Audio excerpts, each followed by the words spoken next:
اسرائیلی parliament nest ممبر لیمور سن کی آنکھوں میں خوشی کے مارے آنسو ہی آ گئے۔ وہ نتنیاہو کا شکریہ ادا کر رہی ہیں کیونکہ انہی کے ایفورٹ سے اسرائیلی پارلیمنٹ نے فلسطینیوں کو لیگلی ایگزیکیوٹ کرنے کا ایک نیا لا پاس کر لیا۔ اور یہ ہے اتمار بن غیوار جو اسرائیلی پارلیمنٹ کے اسی بل کے پاس ہونے پر جشن منا رہے ہیں اور چھاتی پر پھانسی کے فندے جیسا دکھنے والا ایک نوز پن بھی لگایا ہے اور کہہ رہے ہیں ہسٹری ہسٹری، خدا کی مدد سے بہت جلد ہم ان سب کو ایک ایک کر کے پھانسی کے فندے پر لٹکا دیں گے۔ היסטוריה, בעזרת השם בקרוב, אחד אחד להוציא להורג. سنیے، پہلے فلسطینیوں کو بنا کسی اوفینس کے اریسٹ کیا جاتا ہے، پھر انہیں بھوکا رکھ کر ٹارچر اور سیکچولی ایبیوز کیا جاتا ہے، اور اب انہیں آخر میں لیگلی ایگزیکیوٹ کرنے کا لا بھی پاس کر لیا۔ اب کچھ گیانی انٹرنیٹ پر بیٹھ کر یہ کہہ رہے ہیں کہ لا فلسطینی اور اسرائیلی دونوں پر اپلائی ہوتا ہے، تو اتنا ڈرامہ کیوں؟ سنیے، 30 مارچ 2026 یعنی کہ 3-4 دن پہلے اسرائیلی پارلیمنٹ نے ایک نیا لا پاس کیا،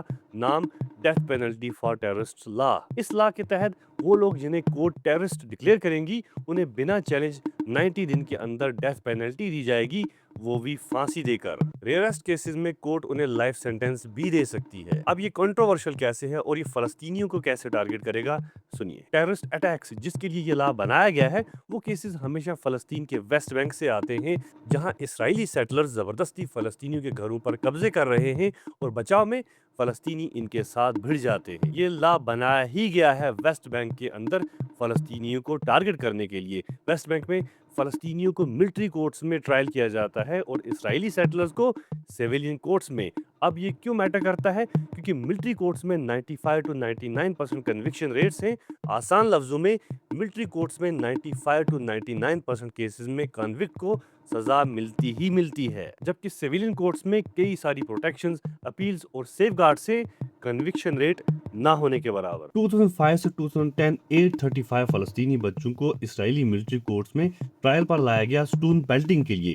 835 بچے، اور 835 میں سے صرف ایک ہی بچے کو آزاد کیا گیا، باقی سب کو سزا دے دی ایز ٹیررسٹس۔ اس لا نے مرسی یا سینٹنس ریڈکشن کی اپیل کو ریمو ہی کر دیا ہے۔ فلسطینین اٹیکس کو ہر بار ٹیررزم کا لیبل لگایا جاتا ہے اور اسرائیلی سیٹلرز کے اٹیکس کو ٹیررزم نہیں بلکہ کرمنل ایکٹس کا لیبل لگتا ہے۔ رزلٹ، اس لا کے تحت فلسطینی ڈائریکٹلی ڈیتھ پینلٹی پہ فال کرتے ہیں اور اسرائیلی نہیں۔ اور یہ ہوتے کون ہیں؟ آکوپائیڈ ٹیریٹریز والوں کو اپنے لاز کے تحت سزائے موت تو دینا دور، اپنے کورٹس میں کنوکشن دینے والے۔